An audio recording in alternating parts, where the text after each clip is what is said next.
Welcome to the Mind of Basketball Podcast, aka the M.O.B podcast. I am Evan, And I'm Ja. and this is our basketball podcast where we recap, break down, analyze players and teams from the previous games from the previous day. How are you this Monday morning, Ja? Oh, I'm good. I'm good. You chilling? Yeah, I'm chilling like always. I'm good as well. I hope everyone's having a good day. I hope everyone will have a good day. And if you are having a bad day, just know that no matter how bad, it can never get as bad as last night for the Clippers.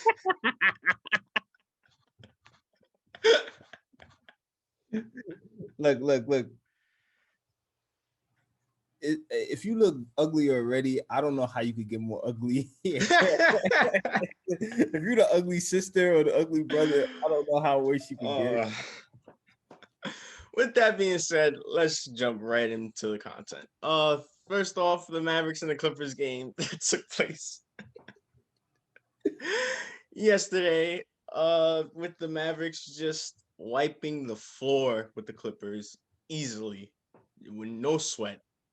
The Clippers were without Kawhi Leonard, but nonetheless, the Mavericks broke a NBA record by being up against the Clippers by 50 at halftime. 50. You heard me right. 50. And you know how much they won by? 51. They was up by 50 by halftime and won by 51.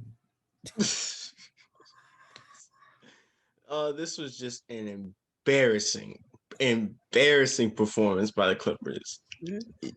You can't explain this. You can't explain this. I mean, they beat the defending champions. They beat the Mavericks. And even though they don't have Kawhi, they still have Paul George, who's an all-star, who's a star of this league. They still have Lou Williams, who's a sixth man of the year, like GOAT. They still have Serge Ibaka, who's an NBA champion. I don't understand. I don't understand. What the hell was this? So embarrassing. You want to give any thought on this? I was joking with you when we seen this happen. I was just like, hey, Paul George want to save his legacy because, like, he's been getting a lot of bad things on him lately. I was like, let's let him do a comeback, a 50-point comeback. It's nothing. It's easy for him. He could do a 50-point comeback. Like, he's one of the best scorers in the game right now. And it's kind of been like good for him. But outside of that, no, there's nothing else I can really say. Yep. Pandemic P made a return, an epic return of epic proportions. But this is just getting worse and worse for him. I swear.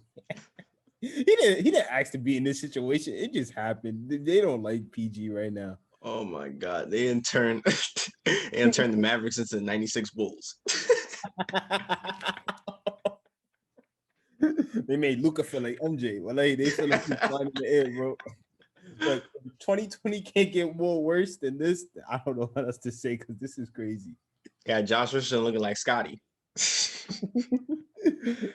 Oh my God, this was so bad. This was so bad. The final score was 124 to 73. And it's just laughable. Even for the Clippers, this is laughable. a terrible franchise that has not been to a conference finals. Just add this to their long list of just embarrassing moments. And to add on to it, I remember when I was watching it, I watched some part of it, and it was like the fans predicted that the Clippers, because they said something about Dallas. Whenever they face Dallas, they always score a certain amount of points, and they said they predict that the Clippers would score 123 points against the Mavericks today. And then the commentator said, well, if we had 4 more quarters to play in the game, then yeah, that would. I was like, nah, this is disrespectful. Everybody's just laughing at the Clippers' expense. And it is really funny. No Porzingis either, and they did that. Just imagine if Porzingis was playing. They lose Kawhi, they turn into a G League team. But nonetheless, I hope this is an aberration for the Clippers.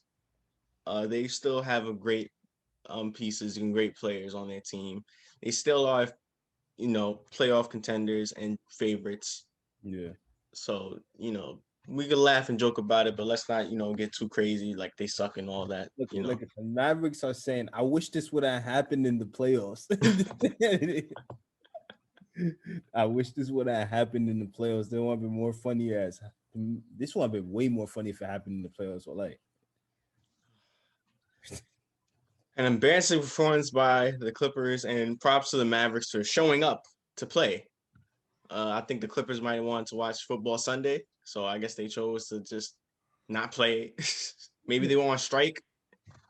hey, look say what you want, but the casuals are coming. This was their moment. This was their moment, bro. This was their moment. They've been waiting for something like this to happen, and it happened, and now, all over. Oh, Luka MVP. This, that. Kawhi's the reason why that team is getting. Kawhi single-handedly is carrying that team whatsoever. Like AD would never. But nonetheless, a dominant win by the Mavericks and an embarrassing loss by the Clippers. All right, let's move on from the ugly sister and let's talk about a shocking upset between the Hornets and the Nets game, when the Hornets beating the Nets by 2 in a really close, good back and forth contest. You give me your thoughts on this game? Well, when you're a team like the Hornets, like you want to play, when you going against a team that's considered championship contenders, you always want to play hard because it gives you that extra boost in a way. Mm-hmm. Like you need something to prove to the league. So yeah, like how the Clippers showed it. Don't do that, bro. In the previous game. But it was just like way more of a team effort and the Nets' mistakes. The Nets had a lot of turnovers in that game, and the Hornets took advantage of their turnovers.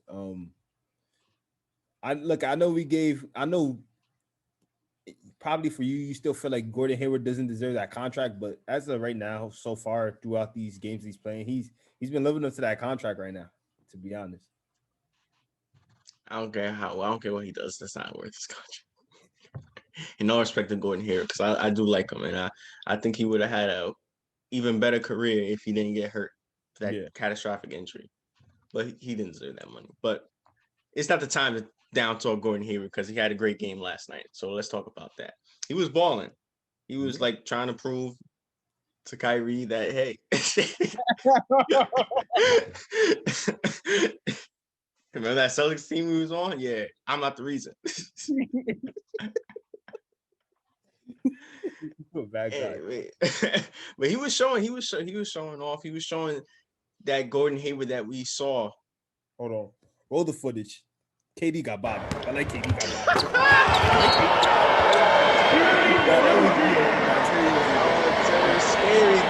bodied. Scary Terry. Nah, roll the footage, bro. Like that was crazy. He also had something to prove because he said, "Hey, Kyrie, this one would have happened if you didn't come back."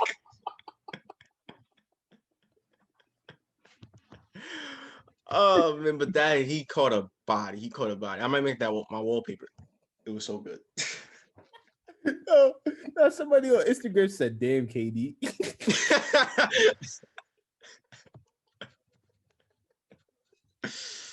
Man, he came back just to get dunked on. That was I just have to say that real quick. I'm sorry. Finish what you say. He thought he was LeBron. Like he thought he was LeBron. He tried to do that to LeBron also, and LeBron blocked that. You remember? Oh yeah, Terry was in the playoffs in game 7. He tried to do that to Braun. It was not happening against Braun. Like, not happening. Now you see the difference of players. Yo, one is the greatest, and one thought he was the greatest. No, don't do that to Katie. He's one of the greatest. He's one of the greatest. He is one of the greatest. But let's get back to talking about the game. So like late in the fourth quarter, not late in the fourth quarter, late in the third quarter, you saw the Hornets kind of getting their rhythm, kind of getting the run, and then it was time for KD and Kyrie to go on the bench. Now the bench comes in, and then at the start of the fourth quarter, KD and Kyrie wasn't there, and the Hornets just turned up. Yeah, they turned up. I think that might have been possibly a bad coaching decision because they were already down. Then you take them out, and now they were down by like 16. Then you Yeah, had to put them back in the game, and then when they got back into the game, then they came back. yeah, But I feel like if they did that earlier, then there wouldn't have been no comeback. They would have exactly. been in it. And here's my thing, and that's it. There's a advantage and a disadvantage to that. The advantage for some is like when you do things like that, especially when you're a new coach, you rely on your bench to try to find some way to like get something going, so they won't have to rely heavily on the stars. But when it backfires, that's the disadvantage because you just don't know what could happen, especially going up against a team that has a lot of energy like the Hornets. It could get you into a bad situation sometimes. And don't get me wrong, let's be honest though. Even though they lost, KD and Kyrie was still doing their things. Like everything you just seen this game in terms of the reason why we call them like great scorers or like just skilled players in general. Like every time, all I saw, especially with KD, one dribble pull up, bang, like thing pivot left or whatsoever, and then like just not pull up, bang. Like everything just looked like everything was just so skilled from like 1-2 dribble standpoint. Like they was like just hitting this, getting to their spots and hitting their shots, and it just looked amazing. I mean, yeah. I mean, look at the last play for the Nets when KD had that good look. We seen him make that shot countless times, pull up footage, like, and he just it didn't, he didn't make it. And yeah, and the Hornets got lucky that he missed it because those are shots that he's made countless times in his career. Mhm. And but sometimes that happens. You're not gonna make every single shot that you're supposed to make, Yeah, even if you're great like KD is. So, but nonetheless, this was a really, really good win by this Hornets team. yeah. But let's talk about the secret pie that the help that gave this Hornets the advantage. Biombo got a big block on Kyrie. And especially that last one, because I feel like the Nets still had the opportunity to get some kind of shot, even though KD missed that. And Yeah. then they clamp up on Kyrie, or Kyrie Hmm. lost the ball. I don't want to say they clamped him up. I feel like he just lost the ball. He slipped and lost the ball. But yeah, good one by the Hornets. Going by Hornets, PJ Washington had a good game too. He was balling out there. He was really balling. And even though Devontae Graham didn't have a good shooting night, you saw he had a big effect on the Hornets, kind of like as their, Yeah, kind of like on court leader. yeah, All right. And the last game of the night, which was the Lakers and the Timberwolves. Uh, this is not much to go into. The Timberwolves were without Karl Anthony Towns, who suffered a dislocating wrist. Luckily, he doesn't need surgery, so he should be fine, good to go. Miss a few games, but that's all that matters because he's been through a rough time the past few months with his mother passing. yeah. So we wish Cat the best. But as for this game, Lakers showing their dominance. Really, that's all that needs to be said. Yeah. Defending Well, champions doing after what what defending happened, champions do. after what happened earlier in the Staples Center, where the city of Los Angeles needed something to like, like be fortunate about at least like we just be honest here, right? They needed something to be happy about at least after what just happened like earlier in the day, like something tragic just happened in the air, bro. Yeah. I mean, so I guess they have to come back and prove a point. Prove a point like, hey, yeah, you're still ugly, sister. Like, and we're So still the big brothers. yeah, you ain't hit your glow up period. You probably never gonna hit your glow up period ever. Let's just keep it like that. But we still here to support, and like we support. And once again, LeBron didn't have to have a great game. He Yeah, was just there, laid back, chilling. He didn't airball this time, but he was he was chilling enough for them to win this game. And we got to give props to Kyle Kuzma. yeah, of course. He was balling. He was really balling. He had a good game. It felt like the Kuzma of old, Yeah, in that rhythm, shooting, being a great shot creator that we know he is. Just getting shots off, making good plays, making smart plays. Oh, yeah. this is what I love. This is what I love to see from Kuzma. He has all the skill and the talent. It's just that like when you're playing on a contending team, you have to lessen your role, especially when you got players like AD and LeBron that you're playing besides. But one small thing I also like to point out is the fact that of Marc Gasol, the impact of Marc Gasol. I think there's a reason to why he's been starting as of late. Is because of the simple fact that his defensive presence, and even though we felt like we questioned his ability to play with this fast team, it's just like he contributes a lot, especially with his ability to pass and the way the Lakers played. They love to pass the ball all around and show that, and I feel like he's a perfect fit for them in that kind of standpoint, even though he's slow. Yeah, especially a big fit for him, especially defensively, and his experience and his mentality that he brings to the game. Yeah. But all right, is there any performances, Ja, that you saw? Any good games? Any shocking moments that you want to speak about? Yes, that Warriors Bulls game came down to the stretch. Curry and one, and then his brother-in-law just made the game winner. I was just like,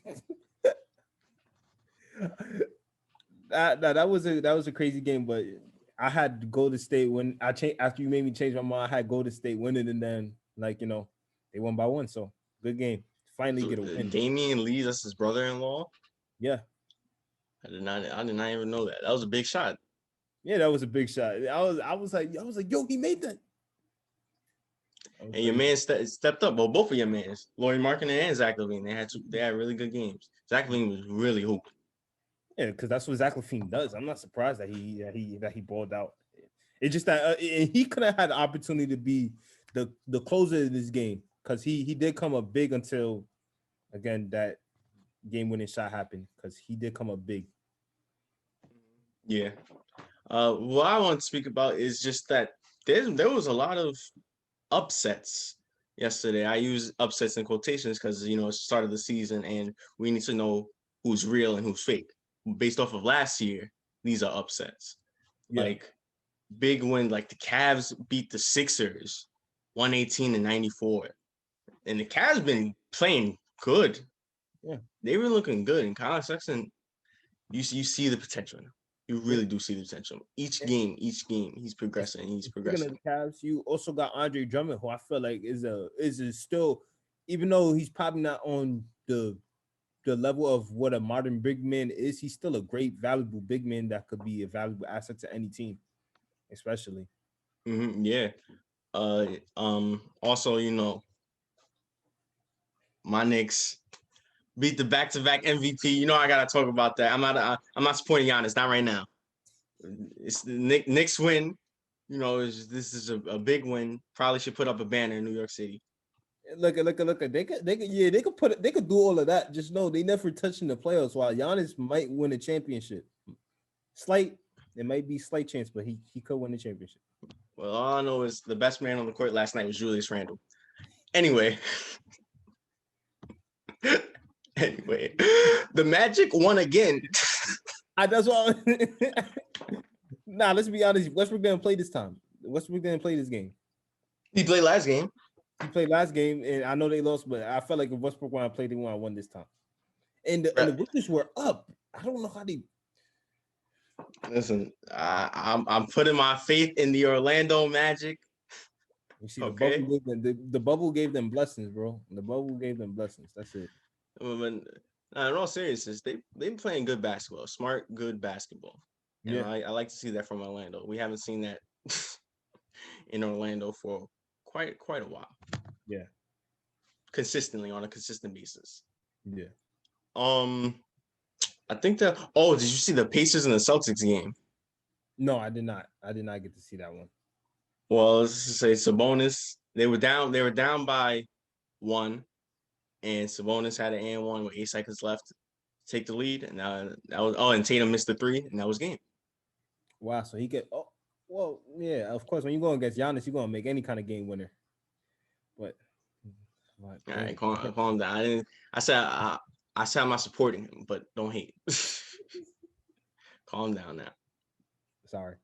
But yeah, if you saw the last possession, Michael Brogdon has some great defense on Tatum. Put up the footage because you don't know what I'm talking about. Michael Brogdon had some great defense on Tatum, didn't foul him. Tatum did the same move, step back, 3, and he just missed this time.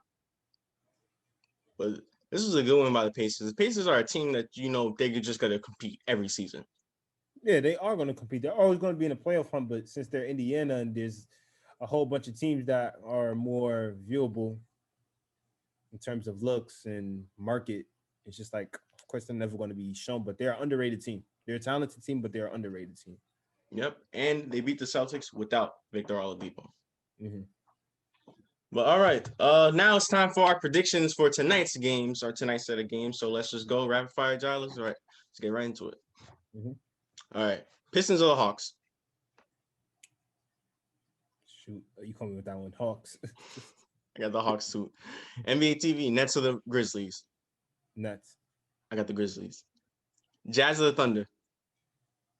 Jazz. I got Jazz as well. Nuggets or the Rockets? Nuggets. Nuggets as well. Lastly, Trailblazers or the Lakers?